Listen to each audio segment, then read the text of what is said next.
ఎన్నికల ప్రచారం ముగింపు దశకు చేరడంతో వైకాపా దౌర్జన్యాలు, దాడులను పెంచింది. ప్రచారంలో విపక్షాలపై కవ్వింపు చర్యలకు దిగడంతో పాటు మూకదాడులకు పాల్పడుతోంది. అటు ఓటర్లను సైతం ప్రలోభాలకు గురిచేస్తోంది.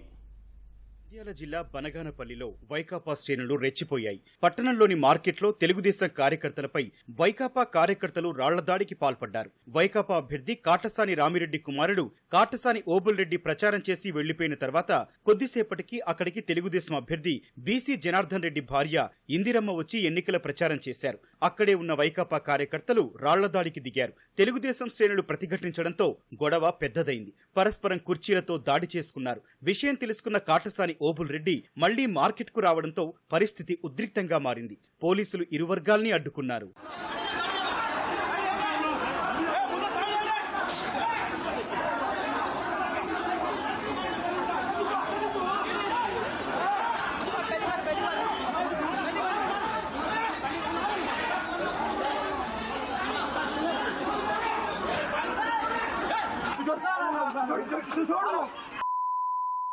ప్రకాశం జిల్లా దర్శి మండలం చందలూరులో తెలుగుదేశం నాయకుడు సత్యనారాయణపై వైకాపా మూకలు దాడి చేశాయి. బాధితుడి తలకు తీవ్ర గాయం కావడంతో కుటుంబ సభ్యులు ఆస్పత్రికి తరలించారు. తెదేపాలో చేరికలను ఓర్వలేకనే వైకాపా మూకలు దాడికి పాల్పడినట్లు తెదేపా నేతలు ఆరోపించారు. ఆస్పత్రిలో చికిత్స పొందుతున్న బాధితుడిని తెదేపా అభ్యర్థిని గొట్టిపాటి లక్ష్మి పరామర్శించారు. కర్నూలు జిల్లా ఆలూరులో తెలుగుదేశం కార్యకర్తలపై వైకాపా మూకలు దాడి చేశాయి. మనేకుర్తిలో తెదేపా ప్రచారంలో పాల్గొన్నారంటూ బాధితులపై కర్రలతో విచక్షణారహితంగా దాడి చేశారు.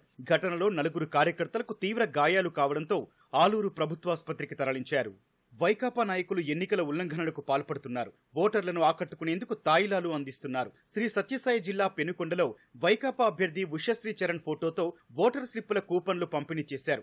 ఓటుకు వెళ్లే ముందు స్లిప్పు చించుకొని ఉషశ్రీ ఫోటో ఉన్న కూపన్తో నగదు తీసుకునేలా ఏర్పాట్లు చేశారు. వైఎస్ఆర్ జిల్లా ప్రొద్దుటూరులో జగన్ చిత్రంతో మేము సిద్ధం స్టిక్కర్ను ఇంటింటికి అతికిస్తున్నారు. రాజీనామా చేసిన వాలంటీర్లు మరికొందరితో స్టిక్కర్లు అంటించారు. ఇళ్లకు వైకాపా స్టిక్కర్లు అంటించడంపై తెలుగుదేశం అభ్యంతరం వ్యక్తం చేసింది. ఎన్నికల అధికారులకు ఫిర్యాదు చేసింది. వైకాపా స్టిక్కర్లు ఇళ్లకు అతికించేందుకు అనుమతి లేదని, వాటిని వెంటనే తొలగిస్తామని అధికారులు తెలిపారు.